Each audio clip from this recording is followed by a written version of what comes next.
action. I can feel it. Look around to the ground, look around to the ground, left and right, all the way down that long hallway. Maybe he's coming from that down hall. Get to the walls, get to the walls!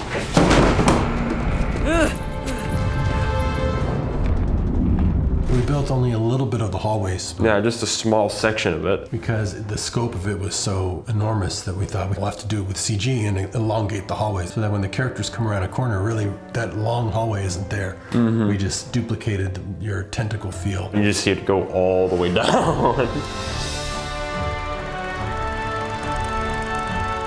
Hi, this is Robert Rodriguez, director of We Can Be Heroes. This film was made by a family, for families. My son Rogue grew up working on some of my films and videos. He showed an early interest in designing and creating his own worlds. So when it came time to make We Can Be Heroes, I knew I wanted him to be a lead designer for the interiors of the alien spaceship. There's so much incredible imagination that goes into it, and it comes from the minds of children. Here's Rogue to talk more about the design of our film. My name is Rogue Rodriguez, and I was a set designer for We Can Be Heroes. This was the original hallway design. It's pretty basic, but in some of the concept art, there's some pieces that I took, like this was like a little light that was on the ground, but I also made my own things, like these weird alien trees that I made. It's pretty interesting. In 2018, my dad and my siblings came up with We Can Be Heroes, writing the story and creating the characters. My dad gave me an awesome task. He and the art team have been designing some of the sets for the movie, but there was one set that still wasn't figured out yet. The inside of the alien spaceship. I grew up in a family that loved watching and making movies, but what I loved more than anything growing up is games. The thing that I loved more than anything in video games is world design. One of those tools that quickly became my favorite was called Unreal Engine. I started to mess around with Unreal for a bit. Little did I know though, that my passion would become very important in our newest movie, We Can Be Heroes. We had just finished the exterior, which was the sphere, the alien ship and the tentacles. So I thought, let's have Rogue, come up with what he can with the game engine. And I was so shocked when you showed me, it's like a couple weeks later. Yeah, I was like, yeah, here you go. You had this whole 3D moving character running through hallways. So this is a room that connects the 4 hallways to the entire spaceship, and one of those leads to the pyramid room. I remember saying, think about the language of the exterior. It's gotta match the exterior. Yeah.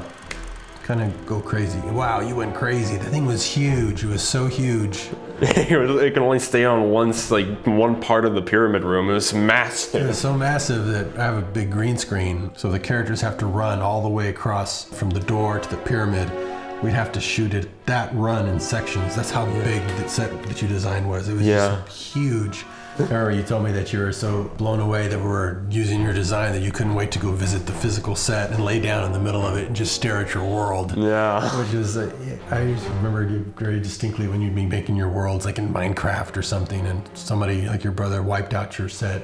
I remember one time you were crying when you were little. Said, oh yeah. Rebel destroyed my world. Rebel destroyed my world. Wow, that sounds so huge. What a huge concept. Your whole world was destroyed. Yeah. That's how much you invested in it, and you certainly invested in it in this movie because your set was just awesome and gave the movie such big scope, especially for the end. I mean, they've been in a classroom, then they've been in these hallways, but then you want to expand it for the third act of a story. And to be in that big set piece, I had to keep making the squiggle monsters bigger. That first wide shot, they still look tiny. Yeah. Because your set's so big. Yeah, I remember that. Like when we were first filming that, it was so crazy to see, oh yeah, this is just one part of the bridge. Oh, how big is it? Oh, there's like 3 more of that. 3 more little sections. Yeah. And we had to make a map of your whole set just to film each little section and put each actor on their little place where they'd be standing. And then there was the pyramid, which in your original design I thought was really brilliant, that you put them on walkways that were so perilous. The kids didn't have to actually walk on a walkway, and they're just running along like they're not going to fall because the floor is right there. But once you take that away with the visual effects, it looks like they're just going to plummet and very dangerous. It was also one of the biggest challenges out of everything in that whole movie because what was so hard about it is that there was no concept art. Right. Oh yeah, there's no concept art for any of that. You were the concept art. Yeah, the concept art for the hallways and the doors, there's some for that, but there was nothing for the pyramid. It was only in script, so I had to come up with my own ideas for that. How did you figure out those textures? Because that actually informed my lighting, because I have to light the set. Basically, the purple and the pink that were there, I got that from the outside of the spaceship, so I wanted to make it everything out of the same material The whole liquid metal water material, that completely came out of nowhere when I was trying to figure out what the pyramid should be made out of. Look at that thing. I tried chrome and glass and all sorts of things, and I eventually gave it this water material which made it look like liquid metal. When I first saw that, I thought will keep it from being static. It'll make it moving. Yeah. But then later, this was not part of the script at all. Another thing that came out of your design, it inspired an idea. I thought, oh, let's let her run out of water. And then Wheels is smart enough to say, hey Guppy, this whole thing is covered in liquid metal. Yeah. That's not in the script. I didn't come up with that till near the end as we were there filming, and I was trying to find a way for her to use water.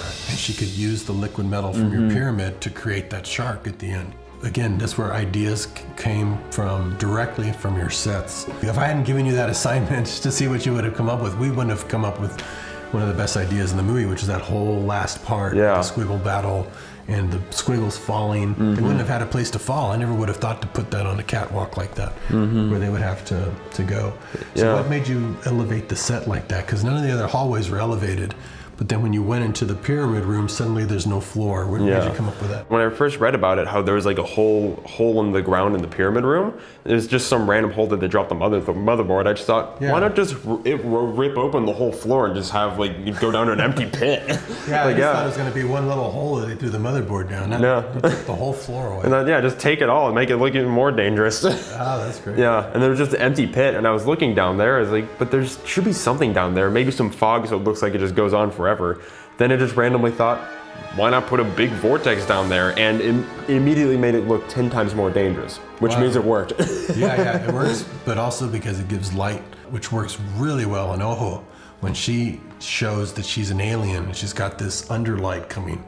They call happy accidents in a movie, where you just do something and you're following your instinct, and then it makes all these other parts of the movie and story work because one person decided to go the direction their instinct told them, not knowing. You didn't know we were going to use the liquid metal. You didn't know we needed underlighting on her to really make that scene even more incredible. And you want to get away from that low light by the time you realize she's good. So we just had the light now come out of the pyramid.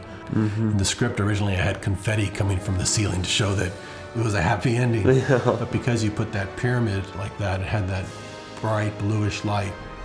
We countered that with that warm light at the end when the pyramid opens. And it feels like sunlight. So it feels like a sunny day and gives you a warm feeling at the end of the movie. My advice to anyone who's interested in this would be to take the time to learn the things that they're interested in, no matter how complex they seem to be. It's never been easier to do the things you always wanted to do. Don't worry about any challenges that you run into that you might not know how to solve. Just start learning and face those challenges on the way, because you'll start to love those too. So if you want to create the worlds of your dreams too, go for it.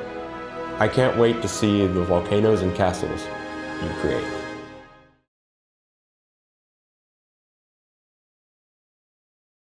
Thanks for watching.